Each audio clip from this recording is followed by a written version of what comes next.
Hey y'all, this is Sam the Frugal Hugel Gardener. I'm gonna go ahead and do a pond update. As you know, I dug a pond using my Kubota tractor. Took a long time to do. I got it complete, so I'm gonna show you the results. I planted aquatic plants. The plants are taken nicely, and I'm gonna show you what it all looks like. And also along the banks, I planted grass and so forth, and I want it to grow and hang over. And I want the roots to attach to the sides to keep washout from happening. Plus, I want the wildlife like the frogs to be able to hop up, crawl up, and go into the water and so forth.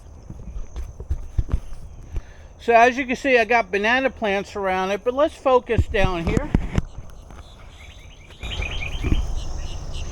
You can see that I got lily pads and cattails. They're doing good. And right over here is a floating island. I just let that drift around, but those plants, the roots come out the bottom and help filter and create a habitat.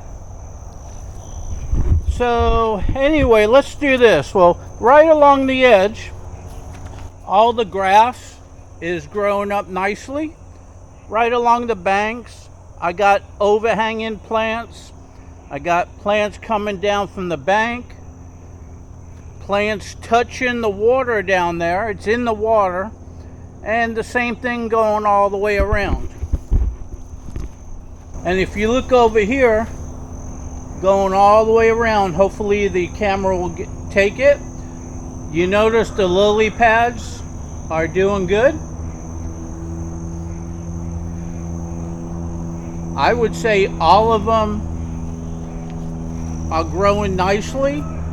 Some of them actually produce flowers,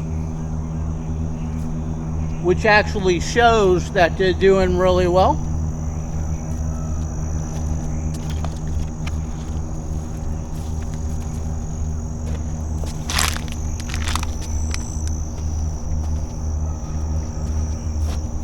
Okay, and right over here, you can see more lily pads. We're getting closer.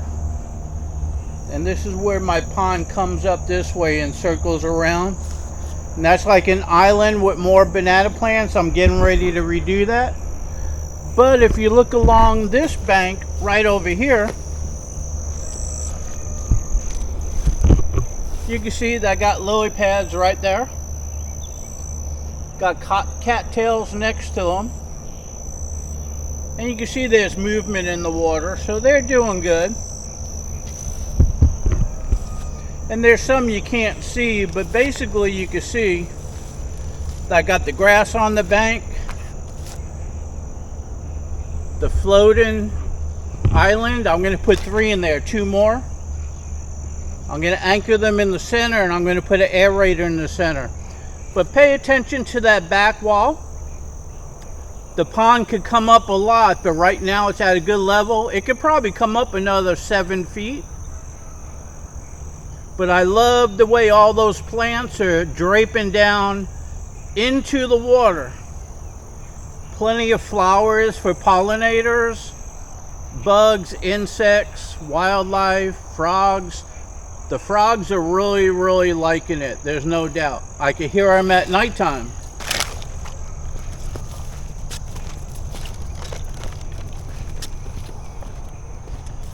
And there's more lily pads that the camera's probably not going to show because I don't have a zoom on it. Now this floating island, this is an experiment. I'm gonna do a couple more. I'm just gonna let this one grow up with grass like it is. And then I'll do 2 others with some other type of growth on it. The next one I do is gonna be framed in with probably about 2 inches or 3 inches of compost, and I'm going to plant in that and let the roots go through that.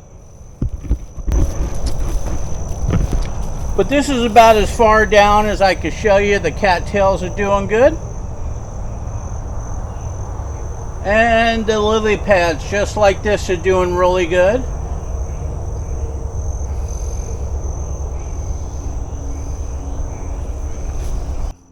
Okay, so I can't wait for those lily pads to expand outward and grow thicker. They're not going to grow out into the center because of the depth. They're going to hug the side, so don't worry about that.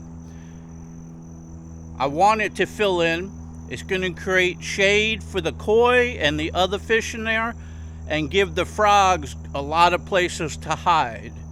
So everything is there for a reason, and it's to my liking.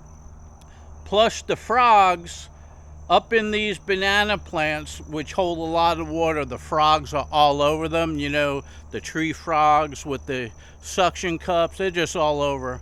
At nighttime you can hear them. When mating season comes around, there's eggs all over. The eggs turn into tadpoles and they turn into little frogs. I got videos of that down below. As far as digging the pond, going way back when I first broke ground, I got some video footage before I was familiar with the camera. It turned out okay, a little boring. I'm going to create a video with me talking to explain what I was doing.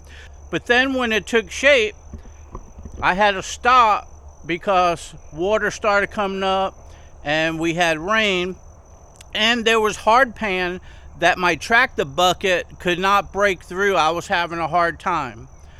So when the water level stayed up flush with the ground for a couple years and it finally went low, I pumped out the water recently, a few months back, got down in there and bought a stump bucket. Look at that video below. It's a Titan stump bucket. That broke through the hard pan like butter real easily. I had to struggle a little bit, but not really. It went down, it chunked it up. I was able to get it all out, utilize it somewhere else.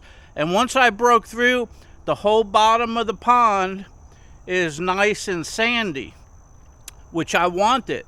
So there's natural sand on the bottom of the whole pond now.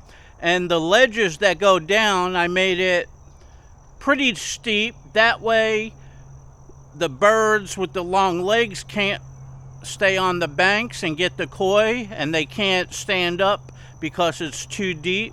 So that's to protect the fish that are going to be in there. So if you want to see how I went ahead and made the pond, just look at that stump bucket video, because without that stump bucket I would not have been able to complete the pond and get it looking like it is. I don't know how good the video shows, but this pond is really beautiful. It's a good depth, and I love the environment and the surroundings around it. So all in all, I give it a thumbs up. It turned out great. I think anybody could go ahead and dig a pond with a Kubota. Just watch my videos. But I highly recommend a stump bucket. And the Titan stump bucket is more affordable than some. It worked great. I use it to pull out banana plants too. So it's an all-around versatile tool. You should check it out. I have no affiliation with them. I just bought it and loved it. I was hoping it worked, and it did work. So anyway, this is what you could create. You could create something better. So I hope you like my pond update. If you did, give me a like, give me a share, subscribe to my channel. Hope to see you soon.